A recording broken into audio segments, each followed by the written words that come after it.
La mise en scène chez les réalisateurs est souvent une lente gestation d'un apprentissage qui consiste à regarder, à copier ou à voler à ses aînés afin de s'affranchir de son propre geste. Ainsi, peut-on faire du cinéaste Pierre Jolivet un héritier du réalisme qu'on trouve chez Jacques Becker, à l'occasion de la ressortie de 3 films de l'ancien assistant de Jean Renoir et d'une rétrospective à la Cinémathèque.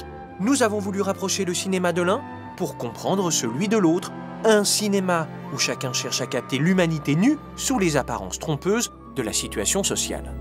Bonjour Pierre Jolivet. Bonjour. Est-ce que vous vous souvenez de la première fois que vous avez été en contact avec le cinéma de Jacques Becker? Vous, dont la mère est Arlette Thomas, qui a tourné avec Jean Grémillon, qui fait partie de la même génération que Becker, que Renoir, que Duvivier. Oui.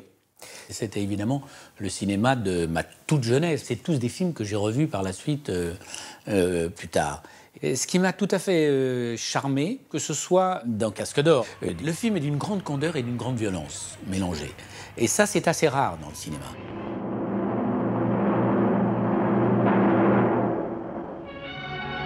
C'est un style de cinéma. À côté de ça, il y a Touchez pas au Grisby, qui est vraiment l'ancêtre du film noir, avec le dialogue ciselé et ces personnages de malfrats, mais qui sont aussi dans une dramaturgie très forte.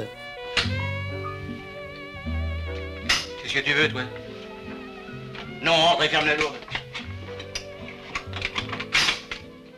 Et Le Trou, qui est d'un réalisme incroyable. Le Trou est certainement celui qui m'a le plus marqué, qui est d'une plus grande modernité que les autres, qui est le prédécesseur de toutes les séries américaines sur les prisons, Le Prophète de Audiard. Enfin, dans Le Trou, il y a déjà tout ça.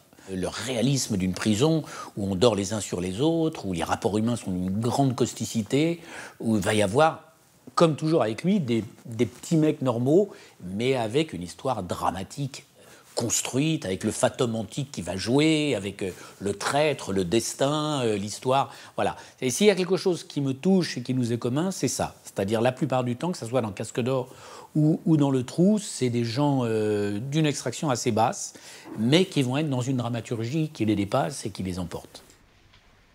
Ton affaire est antipathique. Ta femme qui t'entretient est blessée d'un coup de fusil. Tu couches avec sa sœur, tu vends des voitures d'occasion. Les juges ont horreur de ça. 20 ans de bagne, c'est long. Mais enfin, qu'est-ce qui vous prend? On voulait savoir ce que tu risquais. Parce que nous, on risque trop gros pour attendre ici tranquillement les assises. Comment?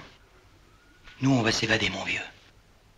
Il trouve sur tous les personnages, en tout cas sur les principaux, il s'attarde, et là je me reconnais beaucoup, que ce soit dans Ma Piétante Reprise ou dans Jamais de la vie, il s'attache à des petits détails du personnage qui leur donnent une profondeur, une douceur, une humanité ou une déshumanité. Dans le personnage de Dauphin, dans Casque d'Or, il y a des petits détails sur lui qui sont absolument immondes, mais qui nous le campent.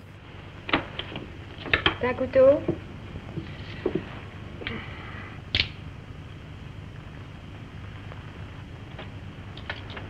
Merci. Je sens chez Becker quelque chose qui me parle, qui est cette concentration absolue sur quelques instants des personnages et quelques phrases qui racontent tout le personnage, quelques gestes qui nous éclairent sur ces rapports entre les personnages. Et dans des scènes très courtes, où tous les rapports de deux personnages sont déclinés en 2 phrases et 2 gestes. Approche. C'est toi qui as ramené la sacoche. Je l'ai pas porté tout le temps. Les 300 balles. Les 300 balles.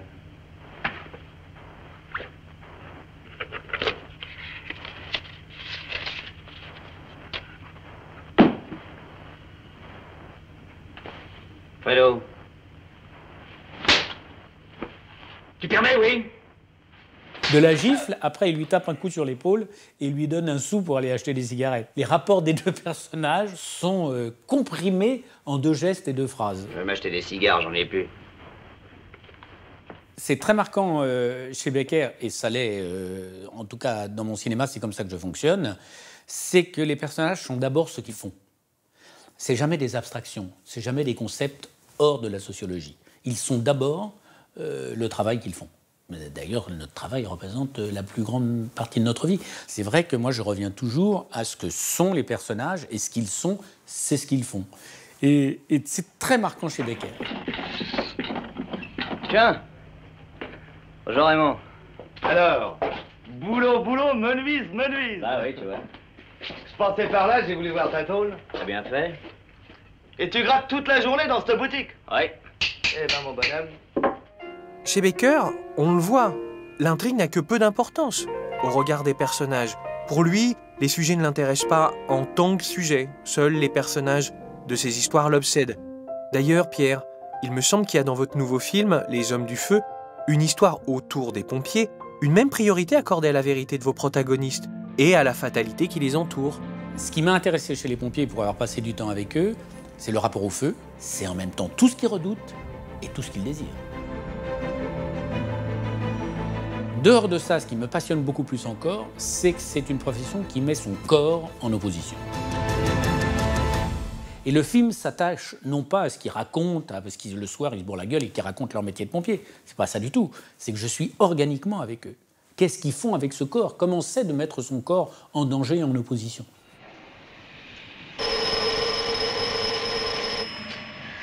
Allô? On peut continuer, Pierre, les rapprochements entre le cinéma de Baker et le vôtre. Il y a une application identique pour tous les deux à bien filmer les hommes, leur complicité et leur solidarité. J'ai l'impression que vous avez la même attention à raconter une aventure collective et fraternelle dans la tragédie. Que ce soit Fred, Jamais de la vie, Ma petite entreprise ou Les Hommes du Feu qui vont sortir, la solidarité est au cœur du sujet. C'est vrai que la solidarité des hommes entre eux, des hommes, des femmes, enfin des êtres humains entre eux, c'est vraiment ce qui guide beaucoup mon travail, y compris qui est le sujet de Force majeure. C'est le sujet central de Force majeure, puisque c'est 3 hommes qui vont se rencontrer et qu'il y en a un qui va aller en prison et que les 2 autres doivent décider s'ils vont ou pas participer à sa peine pour le faire sortir de prison.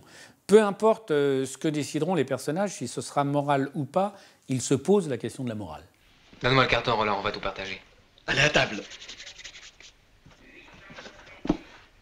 Ça m'amuse quand tu te frottes les mains comme ça te va très bien. Mais qu'est-ce que tu crois? Je suis d'une famille de haut prélat. Mon oncle est évêque. Sans blague. Je me demandais aussi pourquoi on t'appelait Monseigneur. Quand je vous entends, je pense à ce mot de Jacques Rivette, qui était un grand admirateur de Howard Hawks, qui disait « c'est un cinéma à hauteur d'homme ».